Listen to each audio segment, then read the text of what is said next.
Köszöntöm a kedves hallgatókat, vendégünk Robert C. Kastál, biztonságpolitikai szakértő, az NKE kutatója. Üdvözlöm!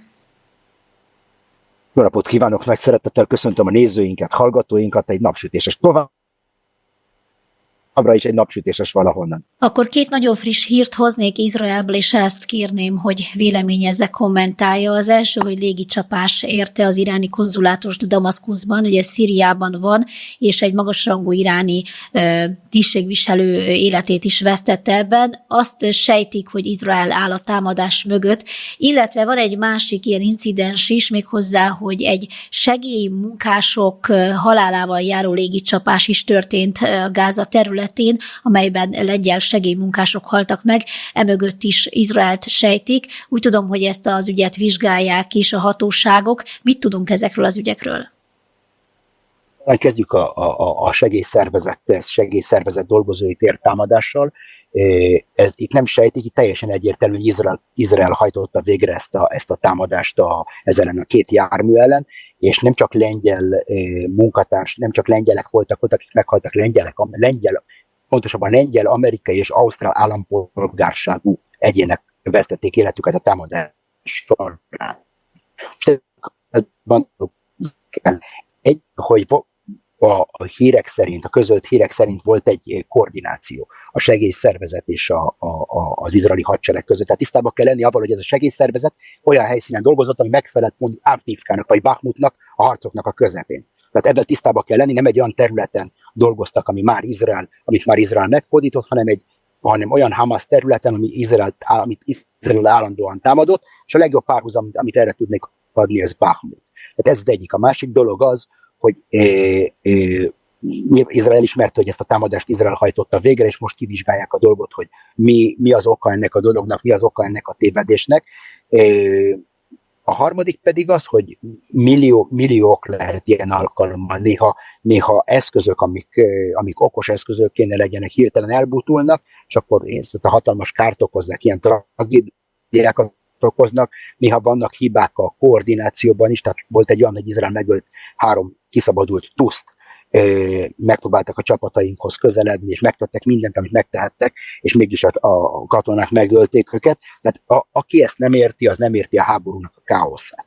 Tehát a háború egy káosz, egy iszonyatos káosz, nem tudod azt, hogy mi van egy épületnek a másik oldalán. Tudom én, egy nyilvános vécének az egyik oldalán, a másik oldalán. Háború egy káosz, és ilyen dolgok történnek, és egy tragikus eset ki fogják vizsgálni, és majd meglátjuk, hogy mi lesz a konklúzió a dolognak. Tehát ez, amit erről tudunk, egyértelműen Izrael felelősséget vállalt, itt nincs semmilyen mese ebben kapcsolatban. Mielőtt rátérünk a másikra, bocsánat. Először is. Igen. Mielőtt rátérnénk a másikra, bocsánat, csak annyi, hogy annyit akartam hozzáfűzni, hogy hát pont ez az, ami igazából Izraelnek most így nemzetközi tekintetben nem hiányzott, nem egy ilyen incidens, mert ezt nagyon könnyen fel lehet használni egy ilyen esetet Izrael ellen. Láttuk, hogy eddig is a médiát ellepik igazából azok a közvetítések, hírek, és erről már mi is beszéltünk, akár az Al Jazeera-nak a tevékenységéről is, amelyek arról szólnak, hogy Izrael milyen kegyetlenül bombázza Gázát. Történik egy ilyen eset, nyilván, hogy ebből a hírből is azok a lényeges információk vannak egy címben például kiragadva, amely nincs aztán megmagyarázva, tehát pont ez az, ami nem hiányzik ilyenkor, gondolom. Hát morálisan ez nem hiányzik soha. Tehát nincs szükségünk a világnak az elítélésére ahhoz, hogy tisztában legyünk avval, hogy ezeket a dolgokat el kell kerülni minden áron. Tehát a világtól függetlenül, még akkor is, hogyha mondjuk ez a sötétbe történt volna, tudom én, egy alagútban, és senki nem tud róla, az akkor is egy morálisan egy rossz dolog, teljesen egyértelmű, hogy senki nem akarta ezeket az embereket megölni, és ez egy iszonyatos tragédia ez a dolog. Az, hogy a tragédián kívül a hatalmas kárt is okoz politikailag Izraelnek, ez szintén egy fontos szempont, de nem ez a legfontosabb szempont. Egyszerűen morálisan ezt a dolgot nem. Tehát én vagyok az utolsó, aki leálljon moralizálni, de azt hiszem, hogy azok, akik ilyenkor megnyomják a gombot, mondjuk úgy, vagy elhúzzák a ravaszt, egész életük magukkal kell vigyék ezt a dolgot, hogy ártatlan embereket öltek meg. Ez iszonyatos dolog. Iszonyatos dolog. De volt részem, hogy személyes tapasztalatom van ilyen dolgokkal, és ezek mindig iszonyatos tragédiák. Tehát a libanoni háború, mikor ENSZ csapatokat értek támadások, vagy olyan tűzcsapások, amiket nem szándékoztunk, és aztán kell találkozni a családjukkal, meg ezek a dolgok, ezek borzalmas. Ezek borzalmas dolgok, és értelmetlen halálok, és ezt tudom ebben kapcsolatban mondani. Tehát ez egy tragédia. De beszéljünk talán most a jobb dolgokról, és egy kicsit ne csak a rossz dolgokról, mert ami a damaszkuszi támadást illeti, először is Izrael nem vállalt felelősséget a támadás előtt. Ez az egyik dolog. A második dolog az, hogy Damaszkuszban nincs konzulátus. Nincs iráni konzulátus Damaszkuszban. Damaszkuszban van egy iráni követség, és Latakiában van egy iráni konzulátus.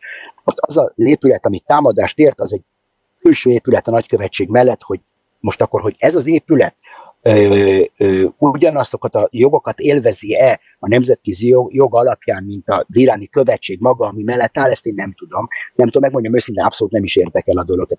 Abszolút nem érdekel. Miért nem érdekel a dolog? Mert gyakorlatilag ez az épület volt az iráni forradalmi gárdának az El-Quds alakulatnak az előretolt helyőrsége. Tehát volt ott 3 iráni tábornok, és még további magasrangú tisztek is, és innen koordinálta gyakorlatilag az iráni forradalmi gárda támadásait Izrael ellen, úgy Szíriából, mint Libanonból. Most akkor, hogy ez az épület élvezzi-e a Bécsi Egyezmény védelmét, vagy nem élvezi, a lőtéri kutli, egyik alapelv az, hogy abban a pillanatban, mikor egy mecset, egy kórház, iskola, egy segélyszervezetnek az épületét katonai célokra használják föl, akkor elveszítik ezeket a védelmet. Tehát ebbe kell lemecset Damaszkuszban, hogyha damaszkuszi nagy mecsetből rakétákat lőnek ki, vagy onnan ott van a szír főhadiszállás, akkor azt valaki lebombázza, akkor ez teljesen belefér a nemzetközi jogba, mert nincs semmi probléma. Tehát ezt akartam ezzel kapcsolatban mondani. Amit el kell mondani, bárki hajtotta végre ezt a támadást, Qasem Szulejmani likvidálása óta ez volt a legnagyobb pofon, amit Irán kapott, és ezzel párhuzamosan láttuk ki Madmurniénak, a Hizballah legmagasabb rangú műveleti parancsnokának is a likvidálását Damaszkuszban. Tehát látjuk azt, hogy aki ezt a támadást végrehajtotta, hatalmas hírszerzési fölényt élvez Iránnal és Szíriával szembe, mert tudta pontosan, hogy ott vannak ezek a tisztek, mikor van ott mindegyikük együtt, és mikor lehet őket megtámadni, és hogyha megvizsgáljuk a képeket, amiket látunk a damaszkuszi utcákról, akkor azt látjuk, hogy a 6 rakéta, ami becsapódott, még az ablakokat se törte be a szomszédos épületeken. Tehát van egy épület, amely porrá omlott, gyakorlatilag építkezési törmelék lett belőle, és a környező épületek még az ablakok se törtek be, tehát annyira precíz volt ez a támadás, és én azt hiszem, hogy egy sokkal biztonságosabb világban élünk. Tehát, hogyha az előző támadást, egy óriási tragédiáról beszéltem az előző támadásról, én azt hiszem, hogy bárki tette ezt, hogy Izrael, vagy az Egyesült Államok, vagy bárki, nagy szolgálatot tett a világ.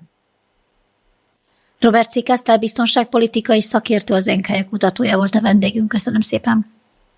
Nagyon szépen köszönöm a viszontlátásra.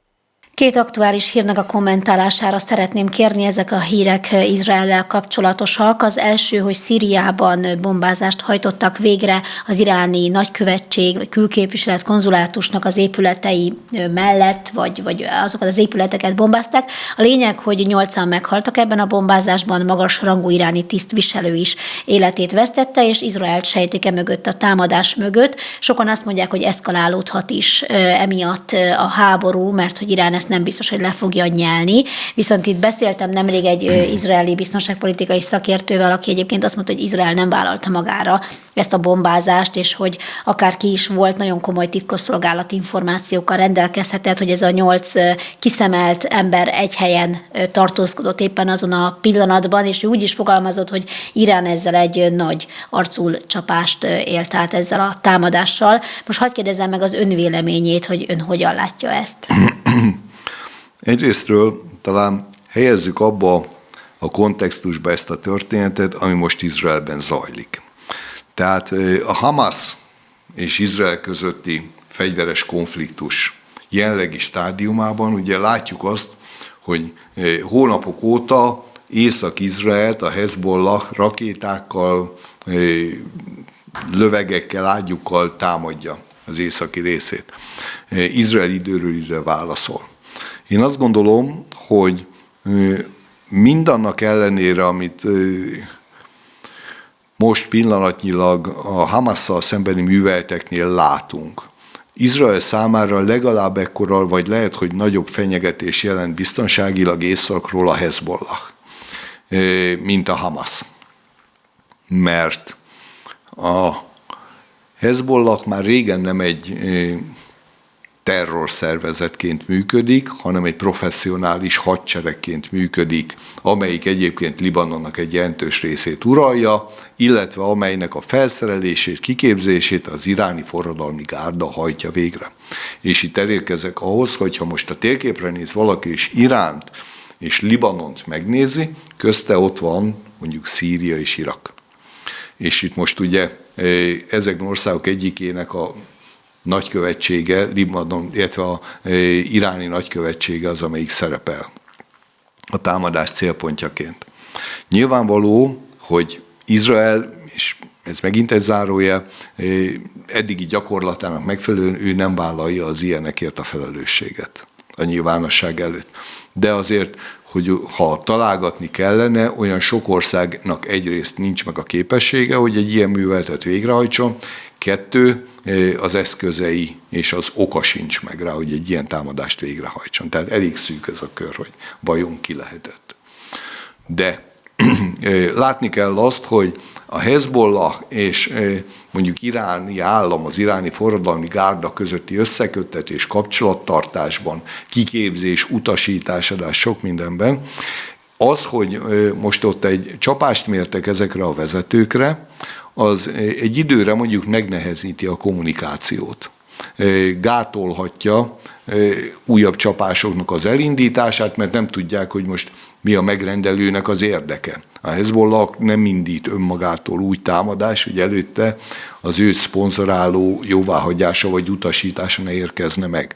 Tehát úgy gondolom, hogy ennek fényében érdemes ezt az akciót nézni, és akkor talán jobban megértjük, hogy miért is történt ez, hiszen hogyha ott adott esetben mondjuk a Hezbollah és az irániak közt volt egy vezetői szintű egyeztetés, és a vezetőket itt most sikeresen likvidálták, ezáltal zavar keletkezik a gépezetben nem csak Iránban, hanem a Hezbollahnál is. És ez mind-mind Izrael vagy a végrehajtó számára azért is fontos, mert időt nyer. Ez mindig, mire ezeket a vezetőket nem csak papíron pótolni, mert az a legkönnyebb, hanem egy megfelelő minőségben, megfelelő képességekkel, rutinnal felruházott vezetőt találnak, az mindig sokkal nehezebb.